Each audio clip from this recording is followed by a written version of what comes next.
Film Balada Si Roy bakal segera tayang di bioskop tanah air.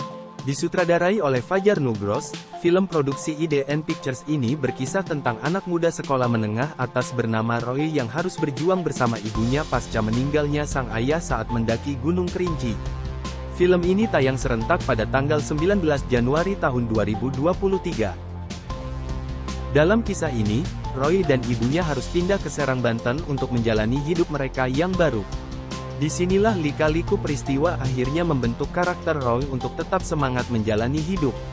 Sementara itu, di sekolah barunya, Roy juga mengalami masalah dengan gerombolan siswa yang merasa berkuasa dengan menindas anak-anak lain. Geng itu bernama Borsalino yang dipimpin oleh Dullah. Kendati begitu, penindasan itu justru dilawan Roy. Namun, sebelum itu, yuk simak fakta-fakta unik di balik pembuatan film Balada Si Roy dalam ulasan berikut ini. 1. Abizar jadi pemeran Roy karena ucapan salam. Film Balada Si Roy akan dibintangi aktor dan aktris papan atas Indonesia, salah satunya adalah Abizar Al-Ghifari yang memerankan karakter Roy. Sutradara Fajar Nugros menyebut terpilihnya Abizar menjadi pemeran utama tersebut karena hasil ucapan salam. Pada hari itu, Abizar sedang casting. Abis casting, dia mau pamit dengan datang ke ruangan saya dan Santi. Ketika masuk, dia mengucapkan, "Assalamualaikum," secara slow motion saya menoleh dan dalam hati berkata, "Inilah suaranya si Roy." Papar Fajar Nugros saat jumpa pers. Dari situlah Fajar akhirnya melakukan screen test pada Abizar dan akhirnya lolos.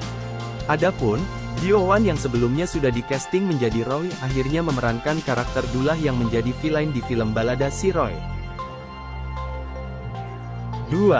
Ambil tema 80-an.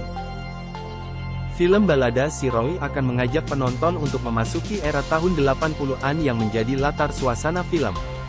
Hal itu bertujuan untuk mendekatkan penonton sesuai dengan cerita di novel karya Gol Agong yang kali pertama muncul dalam cerita bersambung di majalah Hai pada 1980-an. Adapun untuk proses pengambilan gambar yang masih mencerminkan latar tahun tersebut, akhirnya dipilihlah kota Teluk Betung di Bandar Lampung sebagai lokasi syuting film. Fajar menyebut tidak mengambil lokasi syuting di Serang karena di sana sudah terlihat sangat modern dan terlalu ramai. 3. Diangkat dari novel legendaris. Film Balada Si Roy diangkat dari novel karya penulis Gol Agong dengan judul yang sama. Sebelum menjadi novel, Balada Si Roy pertama kali muncul dalam cerita bersambung di majalah Hai.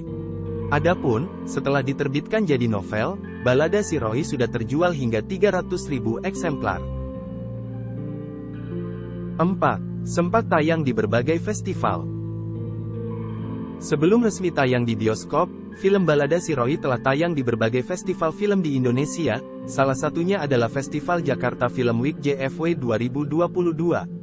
Kemudian film tersebut juga sempat tayang di Bali Makarya Film Festival 2022, dan Jogja NETP Aceh Asian Film Festival JAFF 2022. Itu adalah 4 fakta menarik dari film Balada Si Roy yang akan tayang pada tanggal 19 Januari tahun 2023 di bioskop.